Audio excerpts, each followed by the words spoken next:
কষ্ট হয়, জামাত ইসলামের সাথে আমি বহু বছর রাজনীতি করেছি। আমি আরো বড় বড় নেতাদের সাথে জামাতের রাজনীতি করেছি।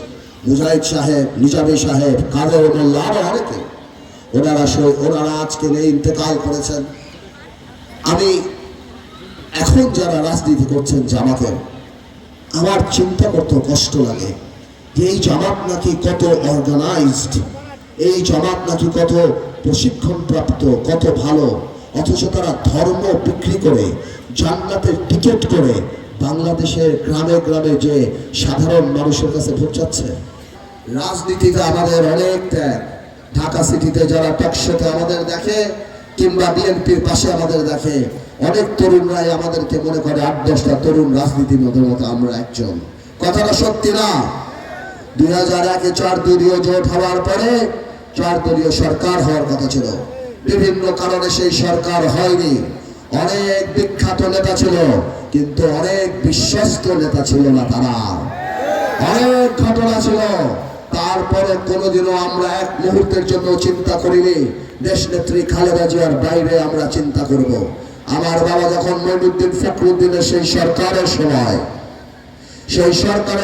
যখন অনেকেই ষড়যন্ত্র করে, অনেকেই যারা বড় বড় কথা বলে, তারা সেই সময় নেত্রীর বিরুদ্ধে ছিল, কিন্তু নাজিবুর রহমান মঞ্জুর নেত্রীর বিরুদ্ধে ছিল না। পারিবারিক সূত্রে আমার অনেক সুযোগ ছিল এমপি হওয়ার, সুযোগ সুবিধা দেওয়ার, কিন্তু আমি কখনো একবারও চিন্তা করি নাই। আপনারা জানেন, পারিবারিক ভাবে ইচ্ছা করলে আমি যদি খালি চুপ করে থাকতাম তাও আমি অনেক কিছু করতে পারতাম। আমি পারতো সেই কাজ করি নাই। মানুষের দিকে তাকিয়ে বাবাকে দেওয়ার ওয়াদা সবকিছু মিলিয়ে 17 বছর কষ্ট করে আজকে আমরা নির্বাচনের স্বপ্ন দেখি। আমার মনে আছে 2014-15 সালের দিকে যখন 20 দলীয় জোট ভাঙার একটা কথা হচ্ছিল, আমার দেশ নেত্রী খালেদা জিয়া কামরায় বসা ছিলেন, আমি উঠে বেড়েছিলাম। নেত্রী আমাকে বলেছিল, পার্থ অনেক ষড়যন্ত্র হচ্ছে, তুমিও কি চলে যাবা? আমি বলেছিলাম, নেত্রী আপনার গাড়িতে পতাকা ওঠার আগে পার্থর গাড়িতে ইনশাল্লাহ পতাকা উঠবে না। আজকে নেত্রী আমাদের মধ্যে নেই, তবে এটা সত্যি নেত্রী প্রমাণ করে গিয়েছে কিভাবে সারা বাংলাদেশের নেত্রী হওয়া যায়, কিভাবে মানুষের সেবা করলে আল্লাহ যদি রাজি থাকে তাহলে সারা বাংলাদেশের মানুষ আমার নেত্রীকেও হৃদয়ের প্রধানমন্ত্রী বানিয়ে রেখেছে। যে আমরা 17 বছর কষ্ট করেছি, আমরা কে কি পেলাম, কে কি না পেলাম, কত দুঃখ, কত কষ্ট, অনেক কিছুই থাকতে পারে, কিন্তু আমাদের একটা জিনিস স্মরণ রাখতে হবে। আজকে যারা এখানে আওয়ামী লীগের ভোটার আছেন, যারা বিএনপির ভোটার আছেন, যারা জাতীয় পার্টির ভোটার আছেন, যারা জামাত ইসলামের ভোটার আছেন, যারা হাত পাকার ভোটার আছেন, তাদের সবার কাছে আমি একটা প্রশ্ন করতে চাই।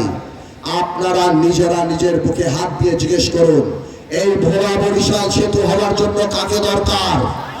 এই ভোলা বরিশাল, এই ভোলাতে মেডিকেল কলেজ করার জন্য, এই ভোলার চাঁদাবাজি বন্ধ করার জন্য, এই ভেদুরিয়াতে প্রাইভেট ইকোনমিক জোন করার জন্য, এই ভোলাতে স্বাস্থ্য ব্যবস্থা উন্নয়ন করার জন্য, এই ভোলায় ইয়াবা ব্যবসা বন্ধ করার জন্য, সালিশ করে পয়সা বন্ধ করার জন্য, জমি দখল বন্ধ করার জন্য, মানুষকে শান্তি দেওয়ার জন্য, আপনারা ভালো করেই জানেন আপনারা সবাই মিলে যা করতে পারবেন না ব্যারিস্টার আন্দোলন রহমান পার্থ আপনারা সাথে থাকলে তার চেয়ে বেশি করবেন। কোন রাজনৈতিক দলের পরিচয় উঠেছে একবার ভোলার কথা চিন্তা করে। 17 বছর যেখানে উন্নয়নের কোনো ছোঁয়া পড়ে নাই, শুধু লোক দেখানো ছোঁয়া পড়েছে। আমি গ্রামেগঞ্জে যে দেখেছি রাস্তার কি অবস্থা, মানুষ বাঁচতে পারে না, মানুষ থাকতে পারে না, মানুষ চলাচল করতে পারে না।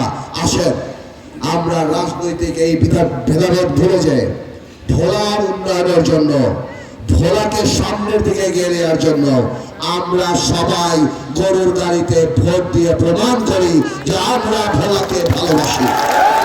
আজকে আমার কষ্ট হয়, জামাত ইসলামের সাথে আমি বহু বছর রাজনীতি করেছি।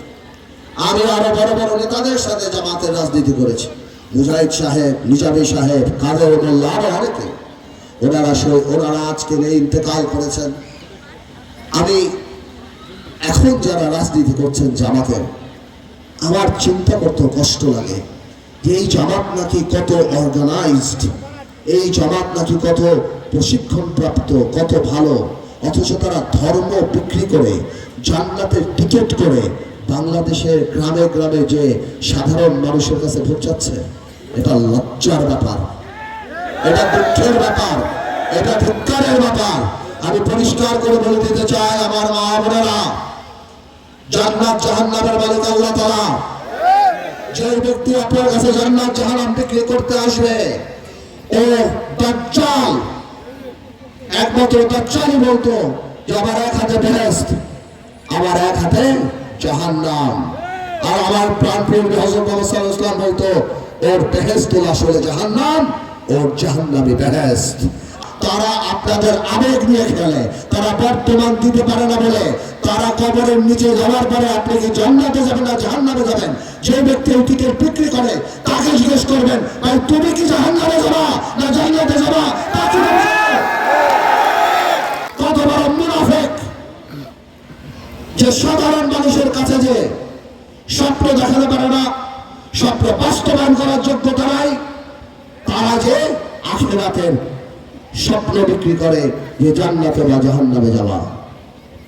কখনো কোনোভাবেও এমন কাউকে বাংলাদেশের রাজনীতিতে আর প্রতিষ্ঠিত হতে দেওয়া যাবে না যারা বাংলাদেশে বিশ্বাস করে না। আমার হিন্দু ভাই বোনেরা রাত্রেবেলা ভয়ে ঘুমাতে পারবে না যে ভারতের কোথাও যদি মুসলমানের উপরে কোনো অত্যাচার হয় আমার ঘরে আগুন দেওয়া হবে, আমার মন্দির ভেঙে ফেলবে।